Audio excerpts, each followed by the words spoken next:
আসসালামু আলাইকুম। হ্যালো জনগণ, সবাই কেমন আছো? আমি আলহামদুলিল্লাহ ভালো আছি, সুস্থ আছি।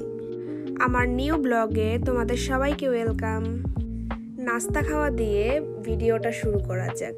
আসলে এটা নাস্তা বললে ভুল হবে, তখন মোটামুটি টাইম 11:30 কি 12টা ছিল। নাস্তা খেয়ে নিকোর সাথে বাহিরে হাঁটছিলাম আর নিকোর সাথে দুষ্টামি করছিলাম। এটা হচ্ছে নিকো। তারপর মাঝখানে আর কোনো ভিডিও নেওয়া হয়নি। একেবারে সোজা 3টা বাজে আমি, রিজবি, বাবা চলে যাচ্ছিলাম মার্কেটের উদ্দেশ্যে। আমরা একটা ট্যুরে যাব, তাই রিজবির কিছু কেনাকাটা ছিল, যেমন গেঞ্জি, শর্ট প্যান্ট, এগুলা। আমারও টুকটাক কিছু কেনাকাটার ছিল। তাই আমরা আমাদের প্রাইভেট জেটটা দিয়ে বম করে চলে যাচ্ছিলাম ভবেরচর বাস স্ট্যান্ডে মোহাম্মদ আলী প্লাজায়।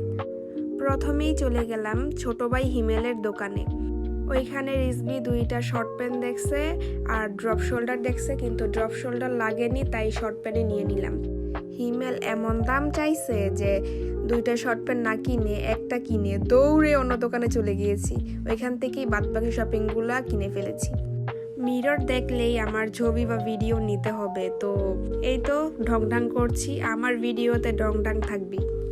এই ফাঁকে আমি আমার কেনাকাটা শেষ করে ফেলেছি। এত পরিমাণে তাড়া ছিল যে ভিডিও নিতে আর সময় পাইনি, মানে মনেই ছিল না।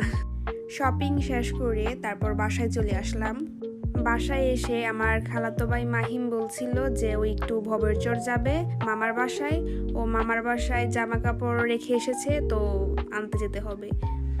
আমারও ভবেরচর কিছু কাজ ছিল, তাই আমি ওকে বললাম চল একসাথেই যাই।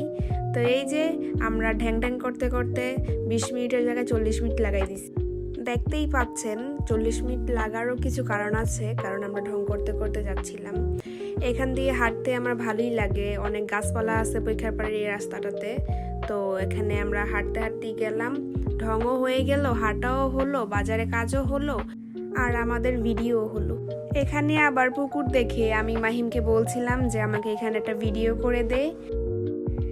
ঢ্যাং করে হেঁটে 40 মিনিট লাগিয়ে অবশেষে আমরা চলে আসলাম এটিএম বুথে। এখানে এসে দেখি ও বাবা গো, কত বড় সিরিয়াল।